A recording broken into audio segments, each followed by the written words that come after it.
Again, it's my privilege to be moderating this panel. And I mentioned earlier in my presentation the whole nothing about us without us principle. This is it in action. I work with these individuals and learn so much from every conversation, every email, every input that they can share. And I appreciate the trust you all have in sharing your information, your experiences with Muscular Dystrophy Canada, but also in a setting like this.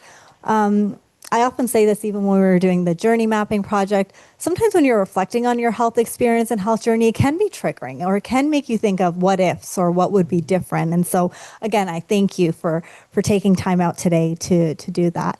So how about we just get started without me sharing your bio? We'd love to learn a little bit about yourself. If you can share your name, a little bit about your MG journey, and perhaps how it all began for you.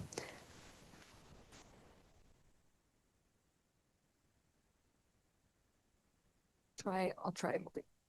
We're going to try start off holding it, and then if not, I might have to have my Beyonce moment. Okay.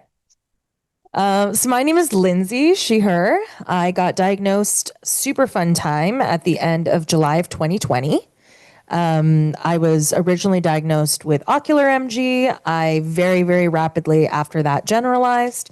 In retrospect, we can now see that I actually had general symptoms at the time, but they were a lot harder to sort of identify specifically as symptomatic. Very famously, one time, I've always been an amazing whistler, and I tried to whistle to my wife, and it was pandemic times, and it didn't work. I now know because I didn't have the muscle strength in my mouth anymore, in my breath control anymore. She wasn't impressed with the fact I couldn't whistle. And that really pissed me off and I burst into tears. So that's a bit of the 2020 experience for you. So we can now say that I had generalized symptoms, but I was pretty profoundly disabled, largely bed-based as of about October of 2020. So from July to October. And my symptoms have been largely similar. I have what we refer to as refractory MG, which means MG that is largely or entirely treatment resistant. Mine, fortunately, is somewhat treatment responsive. And I also have AChR antibodies. So the most common antibody, but in being treatment resistant, I have sort of a rare subtype of that antibody. In my daily life, I am married to a wonderful woman. Give a wave. That's her. Yeah, she does deserve applause. Yeah, so I have a wife, I have 2 cats, I am a performance artist, I'm a burlesque dancer, I do content creation, and I do a lot of advocacy work in the MG community, but specifically in disability and patient partnership in medical education. Oh, and I also play power hockey. I'm on the Toronto North American touring team. We placed 3rd in North America in Philly this year. Yeah. So I am a goalie on that team as well.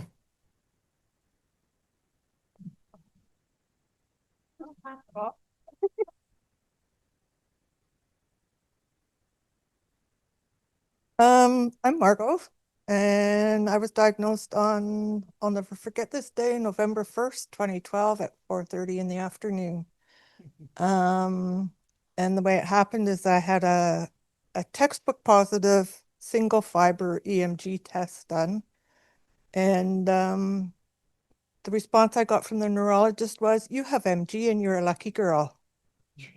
And I thought, okay, well, thank you for thinking of me as a girl and not an elderly woman, but why am I lucky? And I had worked as a nurse and I had never looked after a person with myasthenia.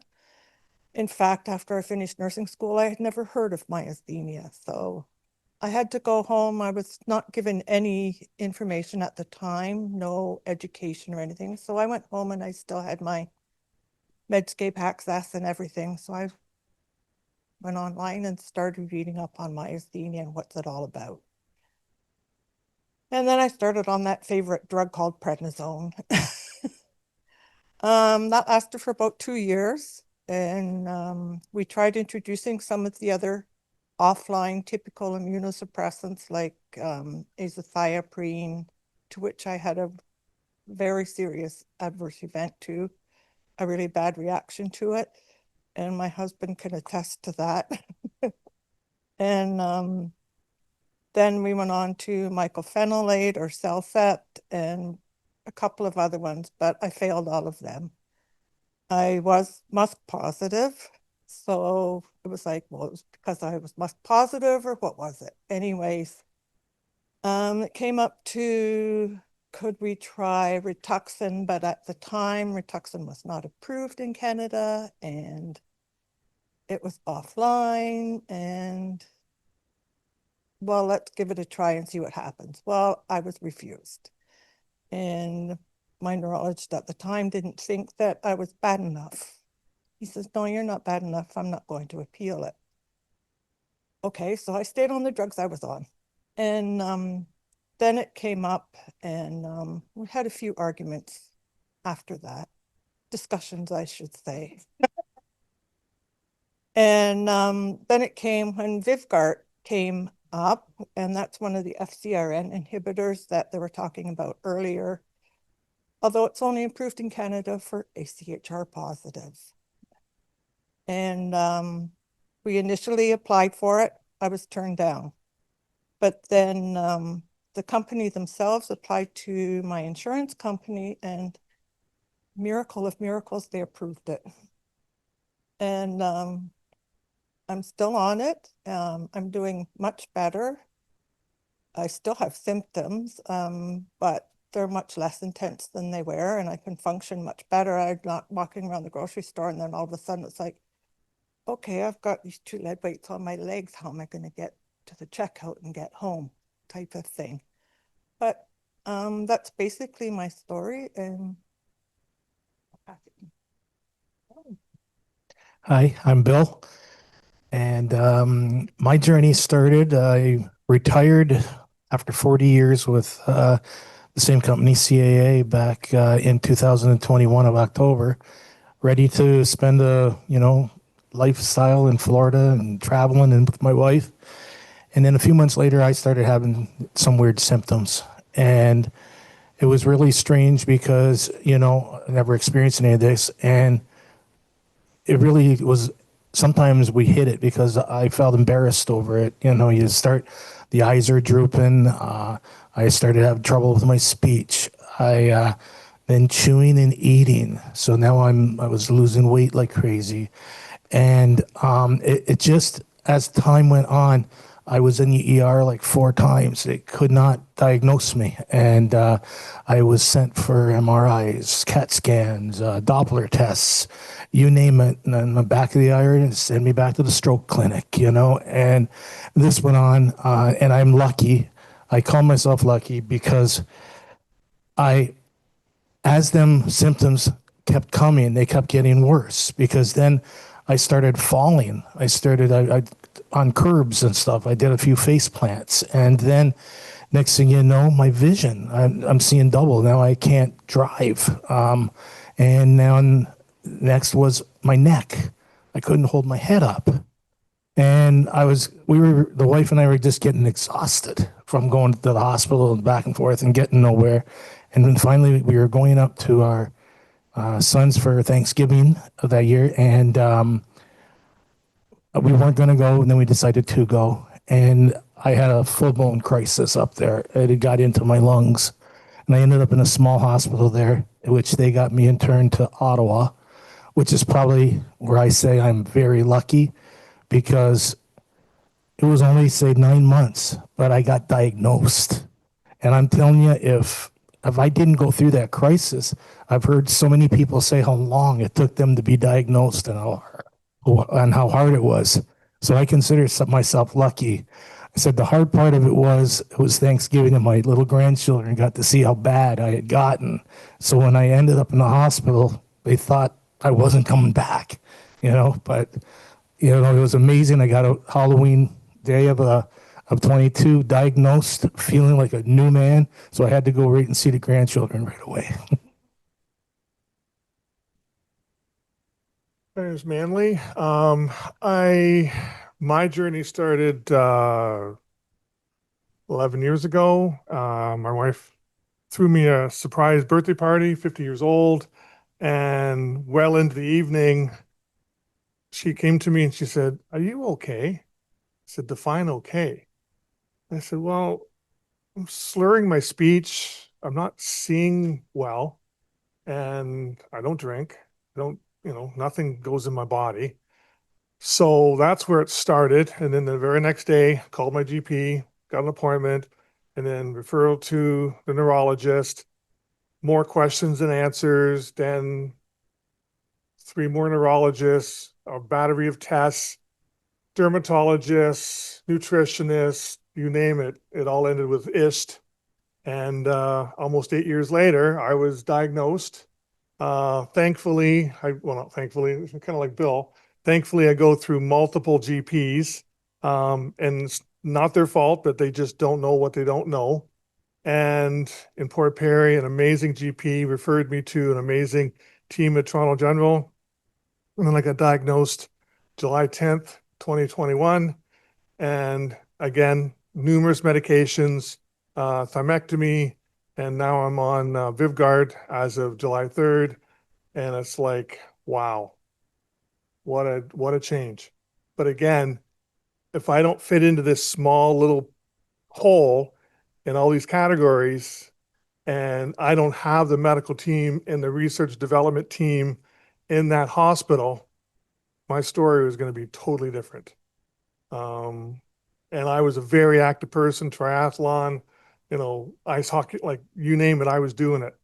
And my life was physicality, and it was gone. So I have to, you got to get that back. So slowly it's coming back, but 10 years, and it's a hell of a journey.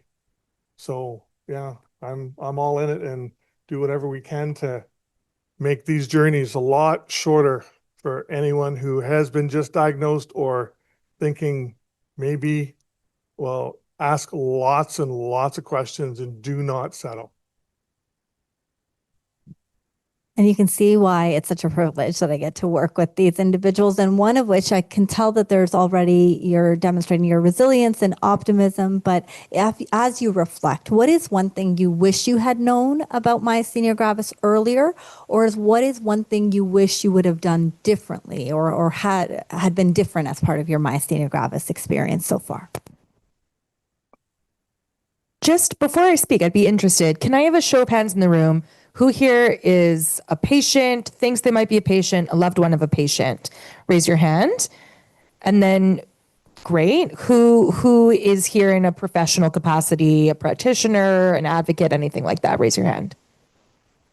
Okay, great. Thank you so much. So, yeah, what would I have done different, and what do I wish I had known? I think that there's a little bit of conflict in a question like that, because to be honest, I think that what I could have done different is actually very, very little.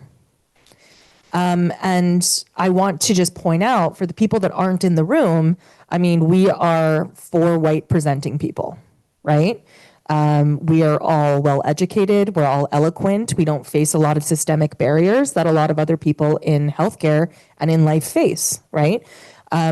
There are wildly different experiences of this disease based off of your socioeconomic, socio-political, sort of intersectional identities and how they impact that. There was a brilliant question earlier about what is commonly misdiagnosed and turns out to be MG. And all of those examples that were given were great examples. That is what happens when they believe you. That's what they think it is when they think you're telling the truth. But that is not the experience that we often get, particularly young women.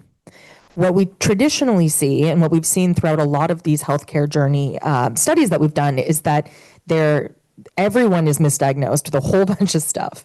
Older, particularly white men, tend to be misdiagnosed with strokes largely, and then heart attacks sometimes. Younger women, particularly racialized women or women with other intersectional identities, tend to be misdiagnosed with psychiatric conditions. And that is not a coincidence.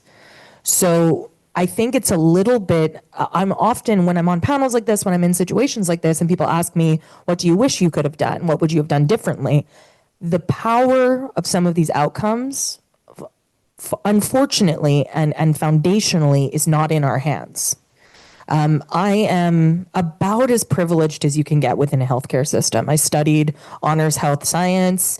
I'm a very educated person. I have a high medical literacy. My spouse is a doctor, and I'm positive, right? I have acetylcholine receptor positive antibodies, which means there's no other reason why you would have that in your blood except you have MG. So it is a definitive diagnosis. And even then, for the first 2 years of my treatment, every single general symptom that I presented with, my specialist, not just a neurologist, specialist in myasthenia gravis, thought that I only had ocular MG, as proven by my blood. All of the worst symptoms were psychological. So, because you can have two things, right? But anyone will tell you that if there is a biological explanation, you need to address that before you can give a psychological explanation.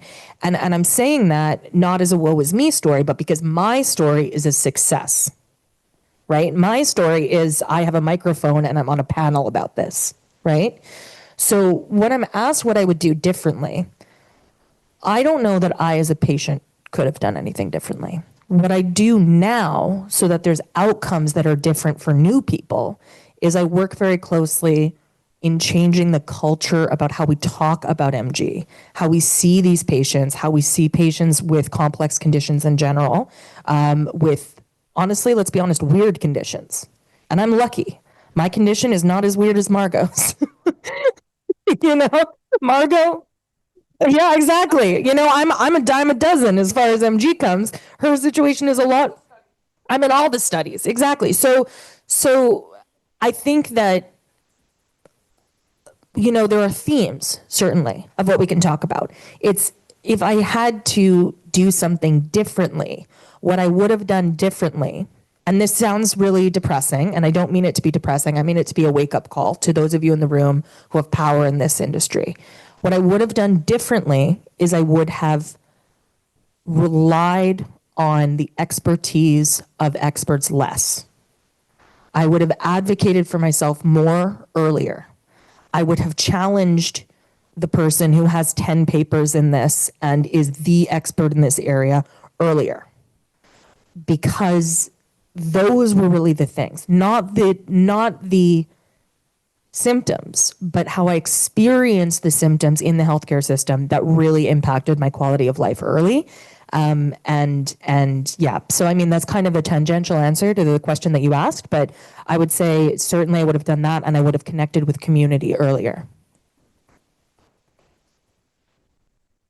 I could almost pass this on because Lindsay's covered almost everything I wanted to say. What I could have done differently as far as myself goes is probably advocated better for myself. I was already involved with trying to establish Myasthenia Gravis Society of Canada at the time, so I was advocating for other people, but after working as a nurse in my profession, I was very conscious I didn't want to fall into the stereotype that nurses are the worst patients. So I didn't complain. I would just persevere, and I tried to go on and say, well, I really don't think this treatment's working, but let's give it a bit more time. And I feel that was time wasted now. And I should have just gone and said, you know what, this drug isn't working. I've been on it for, I know some of them take 6 to 8 months, so give it a year. I've been on it a year and it's not working. Let's try something new, but I didn't. But also along with that, it's just saying, and I think that's all really. I really don't think we could have done anything different either. We were knocking the doors down. We were doing everything. My GP was trying her best to get me into all this stuff. I did have an appointment to get into, we tried Toronto. It was going to be a year. I got one in Hamilton that was going to be 9 months away. And I never would have made it till then. Our plan actually was after Thanksgiving, if it was still that bad, my wife was going to just drop me off at a hospital in Toronto and said, hey, find out what's wrong with him. That's it. So the only thing I would say now, not to do any different back then, it's what I can do different now. And that is to educate them ER departments. You know, I've worked now with Canadian Blood Services, and I've went into Niagara Health, the hospitals that I was in, and I had spoke at their nurse huddles and all that. I had MG posters, I had MG stuff that I talked about, and I really think it went over because when I mentioned MG to them, it was like a deer in the headlight look, you know, it really was. And then there was a few, oh yeah, I know all about it, you know, but I could tell once we got talking, they knew nothing about it. And so then, you know, and the questions, like my 10 minutes they gave me ended up being like a half an hour. It was amazing. So that's what we can do. I'm going to say, similar to Lindsay, that advocate and don't be afraid to question. My GP at the time, we were friends, we coached soccer together, and I would go in and have an appointment and say, oh yeah, why am I here? We've already talked about, you know, the Premier League and all of it. And it's, oh yeah. So when I went into him with my signs and symptoms, it wasn't until many, many years later, about 6 years later, that my wife and I started putting clues together, and it wasn't from him. And then once I got diagnosed and I was in the community, I actually booked an appointment to go back to him, and I knew he would take my appointment. So I said, doctor, did we miss something? And I never point fingers. I said, did we miss something? And he said, well, I'm a GP. I don't know neuroscience. I said, well, I expected that answer. I don't accept it, but I expected the answer. So I said, could you have done something different? So, well, and I knew I was going to get that answer. Well, I sent you to a neurologist, but did you have any inclination that my signs and symptoms were anything that he could have, the other neurologist would have deducted? Wouldn't answer the question, right? And I expected that. So my point is, don't settle, ask questions, and do not be afraid to leave one GP to get somewhere else. And fortunately, in my family, we have a lot of smarty pants. We have a lot of scientists that I would refer to, friends of ours, and I would get consultation as a friend, as a dad, as a this or that. So we just started developing a very thick docile of information. And then we finally went into my current GP.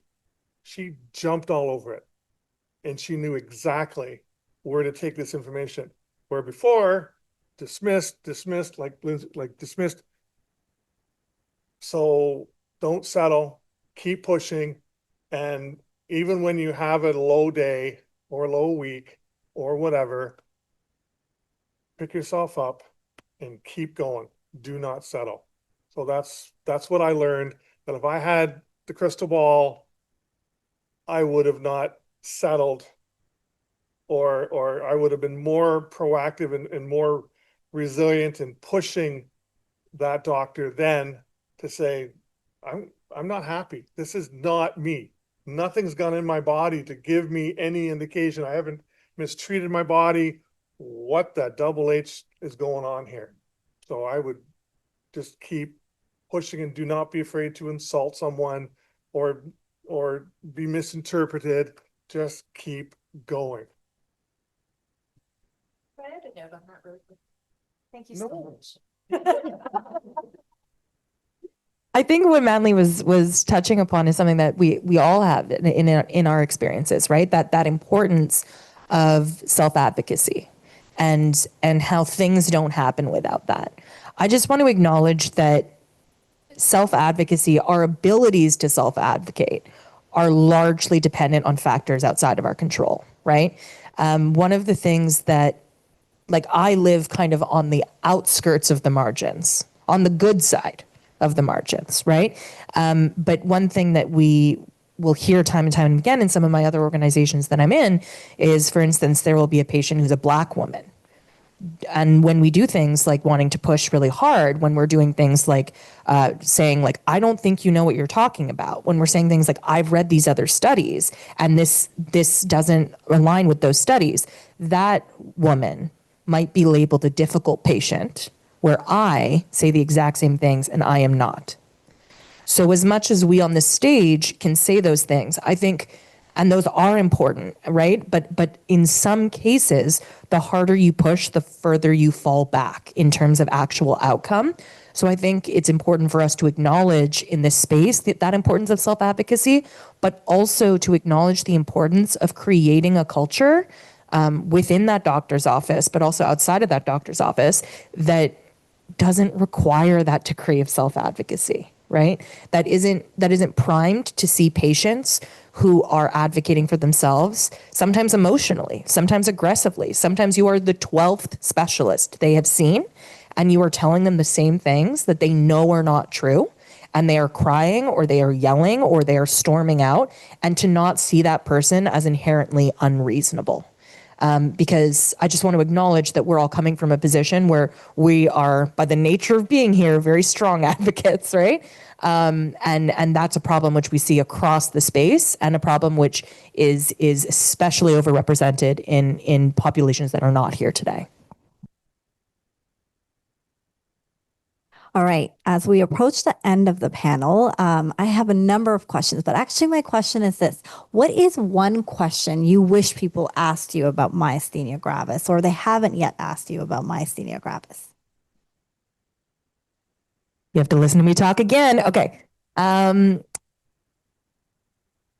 think the thing that is most interesting about my experience with myasthenia gravis is what actually makes it difficult. Because in a lot of ways today, I am at least visibly the only person here in a power wheelchair, right?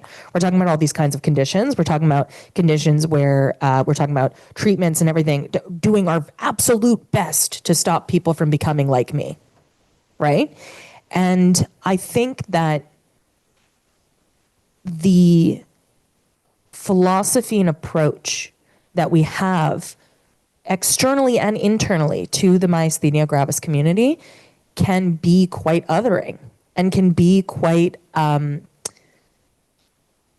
detriment based, right? That can look at me and be like,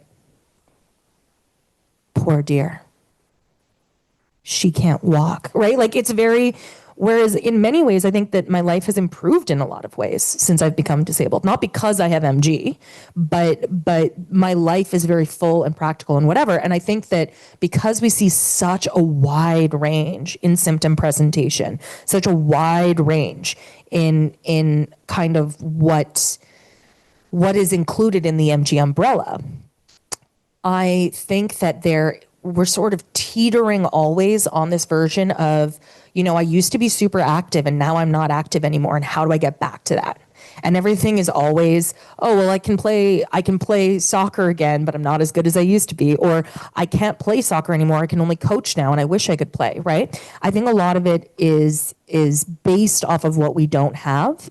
And what I would really like to see introduced more into the MG community is an approach which MDC is incredible at, is a disability justice approach, is an approach that doesn't focus so much on deficit and on sort of the kind of othering and clinical aspects of improving someone with MG. As much as like, if there was a cure that showed up today, I would take it, don't get me wrong. But that lack of focus, that sort of like, at all costs, let's not let people get that bad, is actually really overlooking some of the gaps that we have in some of these systems that prevent people from accessing resources that would greatly improve their life. I mean, I know a lot of people in Canada with MG, and there are not a lot of people to know in Canada with MG, okay? But only 5 of us that I know of have a power wheelchair. And I know of way more than 5 people who could use a power wheelchair. And the reason only 5 of us do, I would say, is a twofold reason. One is because we are personally having difficulty accepting that that is something that we might be able to use, right? That goes into that psychological impact. We're talking about how hard it is on people, how difficult it is, but there isn't a lot of talk on how to make that easier. And I think one of the ways that we make that easier is by destigmatizing some of this stuff, right? And the second reason is because these, from a sort of like policy perspective, is that these are not written. The policies that get you things like funded wheelchairs, the policies that get you things like BiPAPs, the policies that get you all these different things, home care, assistance, right? They're not written for people with variable diseases like we have. They're not written for people with sort of more complex diseases like we have, to be honest. Not to say that the other diseases aren't equally or more impactful, but they're clearer to a healthcare practitioner. Oh, you have muscular dystrophy. You have it every day I see you. Like, you look the same day to day. You might look different year to year, right? So I think one of the questions that I would be asking is not like, or that I wish people would ask me, is not how can we help you walk through this system better? It's more a question of how can we fit a system to you so that it's not entirely retrofitted all the time. I talked too long. She forgot the question. I'm so sorry. I'm so sorry. I rambled. No, you didn't. No. My wheelchair's folded up in the cloakroom. I knew I couldn't make it through Union Station on my 2 feet. What question would I wish they would ask me or look into? Actually, I wish sometimes that some people would just say, what does it really feel like? Like they would acknowledge it, because it is an invisible disease. And I always try to look my best when I go out. I might feel like horrible or have trouble putting one foot in front of the other, but I still look my best when I go out. It's just was ingrained for me from when I was a child. And working so many years as a nurse, I thought they don't want to look at a nurse that feels like horrible and looks horrible. So I would put on my makeup and out. I'd go to work and look my best, no matter how I felt. So I wish sometimes some people would just say, how does it feel? Not personally to me, but to anybody with myasthenia. How does it really feel? Yeah, I'm just happy with the question of what is MG, so I can explain, and this person tells another person who tells another person. I try to be active on my social media about it, and that I look at it too, that we have good days and we have bad days, and it's okay. And it's okay to also listen to your body, because I love my afternoon naps. I need it. Your body tells you that. But also, I think that, yes, I have MG. I was diagnosed with it, but I feel that my wife also does, because this disease has affected her as much as me. And she's been to every appointment, everything I've gone to. And as the caregiver, they really don't get enough credit, and it's for better, for worse. And I am definitely the worst. No, you're holding a mic, right? I guess question that I want to be asked is, how can I help? Because I'm still active in the business community. And if my MG becomes part of the conversation, then it'll be me saying, this is how I can help, because my body has changed. And if they're new to me, I'm not opening up with that, because they're just going to keep going, because they don't see me as someone who can't climb a ladder, go down to a manhole, do this, and coach. I can't do that anymore. But so far, correct me if I'm wrong, this works. And thank God this works, because if this starts shutting down, then I'm toast. Because like I said earlier, my physical attributes were everything to me. Everything that I did and accomplished was because I was pretty good at what I was doing. playing and coaching and this and that. And then that was taken away. So I want people to say to me, how can I help you? Because that's what I am. I help people. I make a difference. And then, like I said, if it becomes part of the conversation with MG, then I will absolutely educate them. But I'm more about educating businesses. So like Lindsay was saying, we're good. We can make a difference. Now, we can't make a difference 8 hours a day, 7 days a week, but let us determine how we can help you. And on that note, please join me in thanking Manley, Bill, Margo, and Lindsay. Again, it's been such a privilege to have this dedicated Myasthenia Gravis session. Thank you again, Dr. Marion, and thank you all. We welcome you during the break or throughout today to ask questions and stay connected. And there's so much more that we can do and learn together. So thank you all so much.